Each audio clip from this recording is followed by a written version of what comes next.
This is an English language version of a video that I put out last week in Latin about some new excavations and discoveries in the ancient Roman city of Pompeii. What has recently been revealed are some excavations of a very opulent house.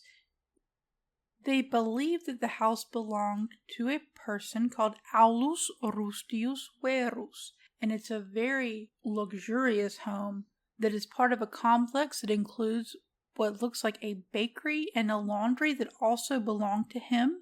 Archaeologists are concluding that because they see the initials ARV, Aulus Rustius Verus, on various surfaces in all three of these locations. The discoveries that have been discussed are mainly frescoes that are found in what they are calling the Black Room, which is a Roman dining room, a triclinium.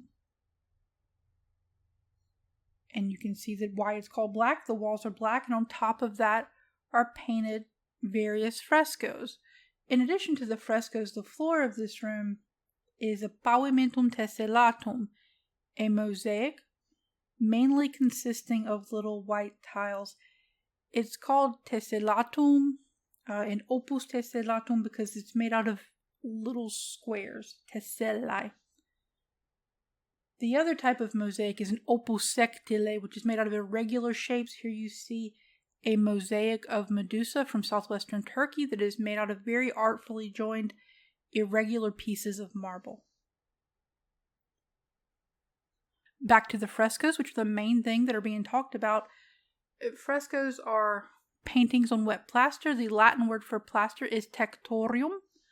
A way that you can say frescoes in Latin is imagines in udo tectorio depictae. Images painted in wet plaster. Udo is wet. All of the images that have been revealed and discussed are Trojan War adjacent, and that appears to have been a theme in this room. The first one that we'll talk about, this is an image of Leda and Jupiter is a swan, and when he, in the form of a swan, had relations with Leda, she gave birth to, in addition to 3 other children, she gave birth to Helen and Helen. The children are said to have various, sometimes Pollux is also considered to be immortal and the offspring of Zeus. The other children are the offspring of her husband. Helen is always considered to be the offspring of Zeus, and I think we probably understand how that's related to the Trojan War, but if not, we'll see in a minute. Another image from the room is this of Apollo and Cassandra. Apollo gave Cassandra, a Trojan priestess, the gift of prophecy, either because she promised that she would love him in return for this gift, or because he expected her to. Either way, she didn't. So he didn't take away the gift, but instead to punish her, he said, well, fine, you can still have the gift of prophecy, but no one's going to believe you. She foretells that if Paris goes to Sparta and he takes Helen, that's going to start the war. And when he brings Helen back to the city, she's very distressed and she actually attacks Helen. In the Aeneid in Book 2, she is one of the people who warns them the Greeks are inside the horse, but they obviously don't listen and they bring the horse into the city. In this image, we see Helen and Paris. We see also possibly an enslaved woman or someone else as part of her retinue. This is, we think, their first meeting and the start of the war because she's going to go back to Troy with him, as Cassandra foretold, and her husband will then begin the Trojan War. We also see what looks like a Molossian hound, a dog, with Paris. This image is not related to the Trojan War. This was up on the ceiling, and Romans in very nice houses would often have decorated ceilings with different panels. And in those panels, you would have individual frescoes. And the archaeologists have said this looks like it's sort of an Egyptian theme. I'm not sure who that is on the right, what deity or what person that's supposed to be. On the left, you see what looks like it's either a flower or a fruit. My default guess is always a pomegranate. If you have any more insight into what that fruit is or who that is on the right, please comment.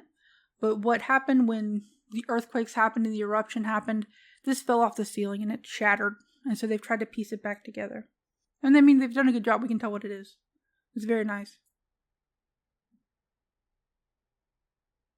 So in addition to these paintings, we also have objects of everyday life.